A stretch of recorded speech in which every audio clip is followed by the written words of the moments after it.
Capítulo 1 1801 Acabo de chegar de uma visita a meu senhorio, o solitário vizinho com quem eu talvez tenha de me preocupar. Esta é certamente uma bela região. Em toda a Inglaterra não acredito que eu pudesse ter me instalado em um local tão completamente afastado do burburinho social. O paraíso perfeito para um misantropo. E o Sr. Heathcliff e eu formamos um par adequado para dividir a desolação entre nós. Que criatura admirável! Ele mal poderia imaginar o impulso de simpatia que senti por ele ao perceber, enquanto me aproximava a cavalo, seus olhos negros se desviando, cheios de suspeita, sob suas sobrancelhas, e seus dedos com uma reserva obstinada, afundando-se ainda mais sob seu colete, quando anunciei o meu nome. Sr. Heathcliff? Perguntei. Um aceno foi a resposta. Sr. Lockwood, seu novo inquilino, senhor. Permiti-me a honra de procurá-lo assim que cheguei para expressar a esperança de que não o tenha incomodado com minha insistência para arrendar a Granja da Cruz do Tordo. Ontem ouvi dizer que o senhor havia pensado... A Granja da Cruz do Tordo é propriedade minha, senhor. Ele me interrompeu com um estremecimento. Eu não permitiria que ninguém me incomodasse, se eu pudesse evitar. Entre. O entre foi dito entre dentes e expressava a ideia de vá para o diabo que o carregue. Nem mesmo a cancela sobre a qual ele se apoiava fez um movimento que se harmonizasse com o que ele acabara de dizer, e acredito que essa circunstância me levou a aceitar o convite. Eu senti interesse por um homem que parecia ainda mais exageradamente reservado do que eu. Quando ele viu o peito de meu cavalo já praticamente empurrando a cancela, ele tirou a mão do colete para destrancá-la e então me precedeu, taciturno, pelo caminho, chamando enquanto entrávamos no pátio. Joseph! Leve o cavalo do Sr. Lockwood e traga um pouco de vinho. Suponho que aqui tenhamos todo o contingente de domésticos. Foi o que refleti ao ouvir o duplo comando. Não causa estranheza que o mato cresça entre as pedras e o gado seja o único a aparar as sebes. Joseph era um homem de idade. Não, um homem velho. Muito velho, talvez, embora sadio e rijo. O Senhor nos proteja. Resmungou ele para si mesmo, com um tom de acentuada irritação ao pegar o meu cavalo e fitar meu rosto com uma expressão tão azeda que eu, caridosamente, cogitei que ele provavelmente se valia da providência divina para digerir seu jantar, e que sua piedosa exclamação não se relacionava ao meu aparecimento inesperado. O Morro dos Ventos Uivantes, Wuthering Heights, é o nome da moradia do Sr. Heathcliff. Wuthering é um expressivo termo regionalista que descreve o tumulto atmosférico a que é submetida a propriedade em épocas de tempestade.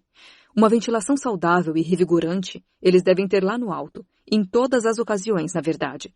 É possível adivinhar a força do vento do norte, soprando sobre a ribanceira, por causa da inclinação excessiva de uns poucos e esqueléticos abetos na parte de trás da casa, e por uma fila de raquíticos espinheiros que estiravam seus galhos em uma só direção, como se esmolassem os raios de sol. Felizmente, o arquiteto tinha sido previdente e fizera uma construção sólida. As janelas estreitas eram profundamente encravadas na parede e as quinas protegidas por grandes pedras salientes. Antes de atravessar o umbral, fiz uma pausa para contemplar com interesse uma quantidade de entalhes grotescos espalhados pela fachada, sobretudo sobre a porta principal, acima da qual, entre um emaranhado de grifos e de menininhos desavergonhados, percebi a data 1500 e o nome Hareton Earnshaw. Eu teria feito alguns comentários e solicitado uma rápida explicação a respeito do lugar para o taciturno proprietário, mas sua atitude, parado à porta, parecia exigir minha entrada rápida ou saída imediata, e eu não tinha a menor vontade de aumentar sua impaciência antes de inspecionar o interior da casa. Um degrau nos conduziu à sala de estar da família, sem a intermediação de nenhum corredor ou passagem. Aqui, esse cômodo é chamado de a casa, por excelência. Ele inclui a cozinha e a sala, geralmente, mas eu acredito que no Morro dos Ventos Uivantes, a cozinha tenha sido forçada a se retirar para outro local. Pelo menos, eu distingui o burburinho de conversas e o estrépito de utensílios culinários mais lá para dentro. E não consegui perceber sinais de a grande lareira ser usada para assar, cozinhar ou fazer pão. Nem vi o brilho de panelas de cobre ou de escumadeiras de metal penduradas nas paredes.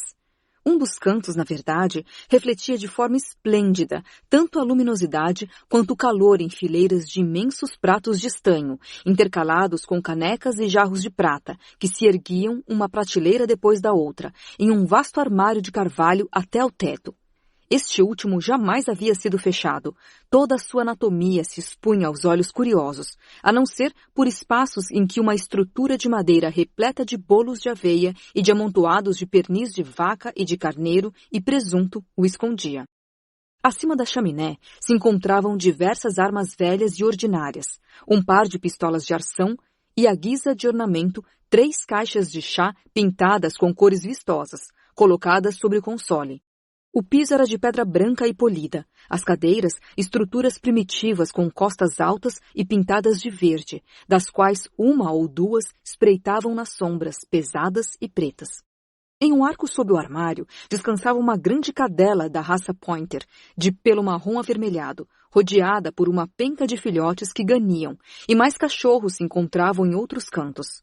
O cômodo e a mobília não seriam nada extraordinários se pertencessem a um pouco sofisticado fazendeiro do norte, de semblante teimoso e membros fortes, realçados por calças na altura dos joelhos e botas.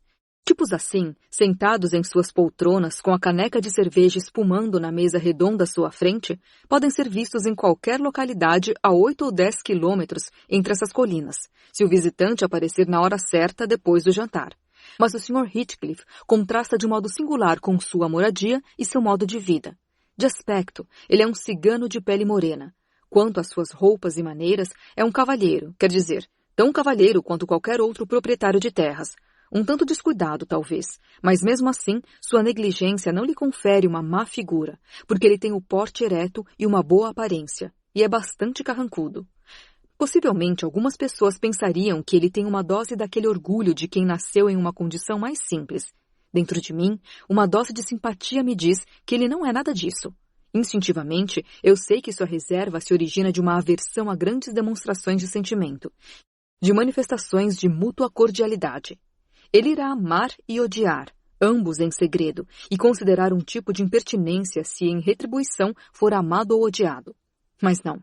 Estou me precipitando. Eu prodigamente atribuo minhas próprias características a ele. O Sr. Heathcliff pode ter razões totalmente diferentes das minhas para não estender a mão quando encontra um possível conhecido.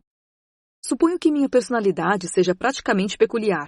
Minha querida mãe costumava dizer que eu nunca teria um lar confortável, e no verão passado eu demonstrei ser perfeitamente indigno de um. Enquanto desfrutava de um mês de temperaturas amenas na costa, eu acabei ficando na companhia de uma criatura extremamente fascinante, uma verdadeira deusa aos meus olhos, enquanto ela não percebeu minha presença. Eu nunca declarei meu amor, em palavras.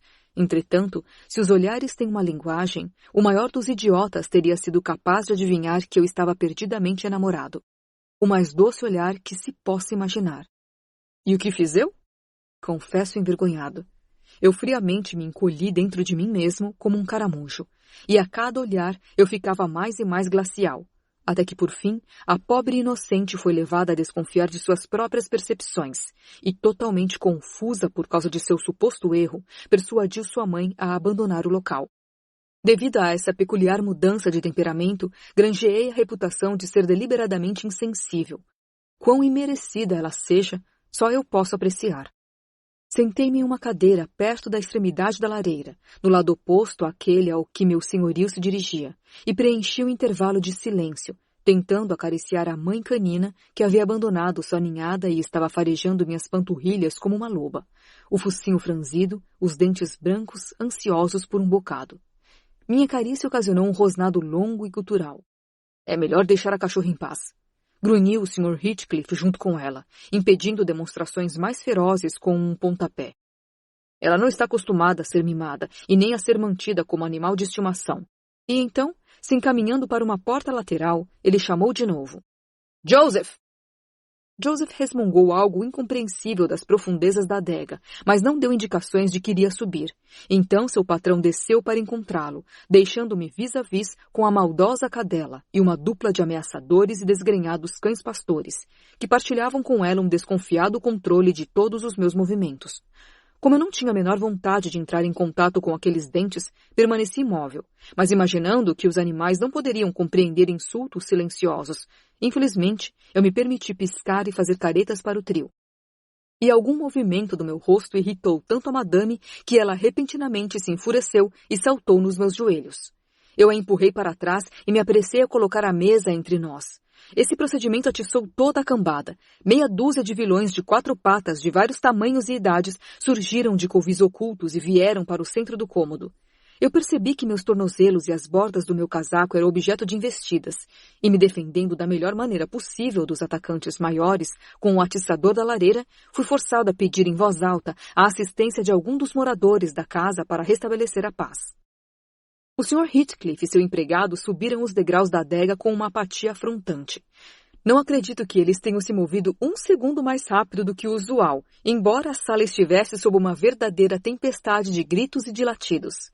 Felizmente, uma habitante da cozinha foi mais diligente. Uma senhora cheia de vida, de mangas arregaçadas, braços expostos e faces afogueadas, apareceu entre nós, brandindo uma frigideira, e usou essa arma e sua língua com tal aptidão que a tempestade se acalmou de um modo mágico, e somente ela permanecia lá, arfando como o mar depois de ventos fortes, quando seu patrão reapareceu em cena.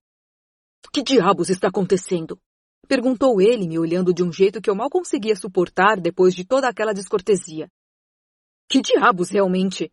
Resmunguei. A vara de porcos possessos não poderia ter uma índole pior do que esses seus animais, senhor. Seria melhor se o senhor deixasse um estranho em meio a filhotes de tigre. Eles não avançam em pessoas que não mexem em nada. Observou o Sr. Heathcliff, colocando a garrafa à minha frente e recolocando a mesa em seu lugar. Os cães fazem bem em vigiar a casa. Aceita um copo de vinho? Não, obrigado. Não foi mordido, foi? Se me tivessem mordido, eu teria deixado minha marca no perpetrador. A expressão de Heathcliff se relaxou com um sorriso divertido. Ora, disse ele.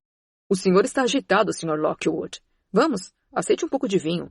Hóspedes são tão raros nesta casa que eu e meus cachorros, estou pronto a reconhecer, mal sabemos como recebê-los.